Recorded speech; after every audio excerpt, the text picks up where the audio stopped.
the FANG has already reported, and a couple weeks ago is when they reported, doesn't mean we're done with the tech side. There's a whole bunch of big cap tech names that are reporting this week, with over 200 companies still to report. And we're getting a few other large cap that I managed to sneak in there that you're going to want to pay attention to outside of tech that are also going to be important this week. But what are they? Let's take a look.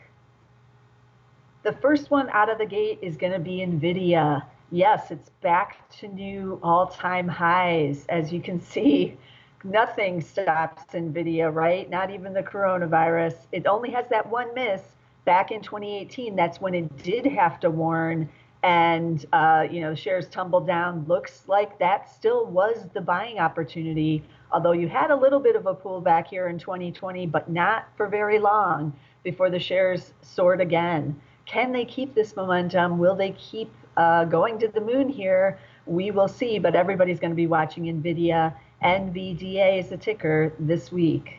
And then switching over, Palo Alto Networks. This is another one that has a very good track record of meeting or beating. It hasn't missed since our data began in 2016, but the chart just isn't as pretty as NVIDIA, that's for sure. Although these shares too are well off those lows. Can they break out here in mid 2020? Can we get these to take out those latest highs? This is going to be also an interesting one.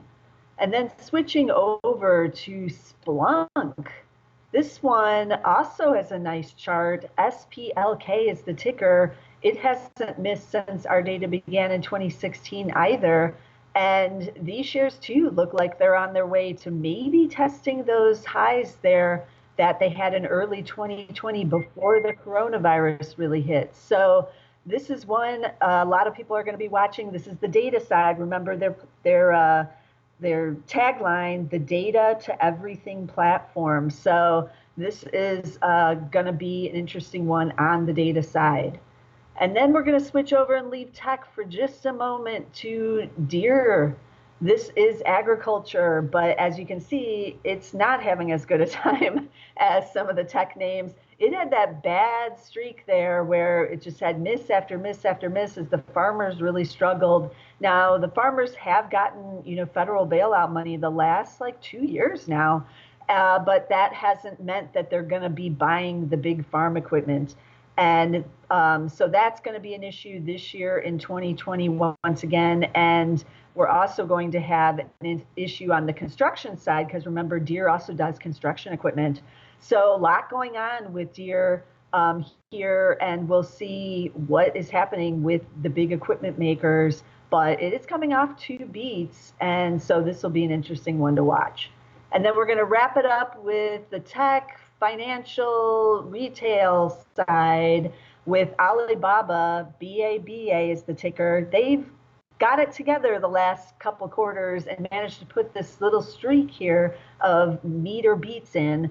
But that's not really the issue with Alibaba. Like a lot of these big tech names, it's really about, sales growth here. What is happening with its, online payments, digital payments is big with Alibaba. And obviously how the coronavirus impacted its own business over in China in the last quarter. They are back up and running and kind of getting back to normal in large parts of the country. So what does that mean for their business? And what does it mean for their business in some of the rest of Asia as well? So a lot going on with Alibaba, and most people are going to be watching this one here this week as well.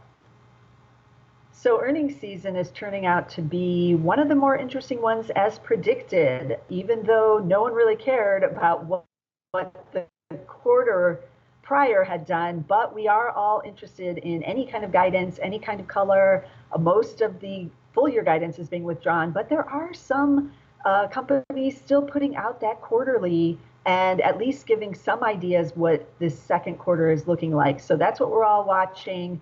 But as always, I'm trying to bring you as many earnings charts as I can. So be sure to subscribe at zacks.com/YouTube to get all of our videos. We'll be bringing you them for the rest of the second quarter earnings season that's going to be starting this summer. So that is again going to be one of the more interesting earnings seasons we've seen in many years.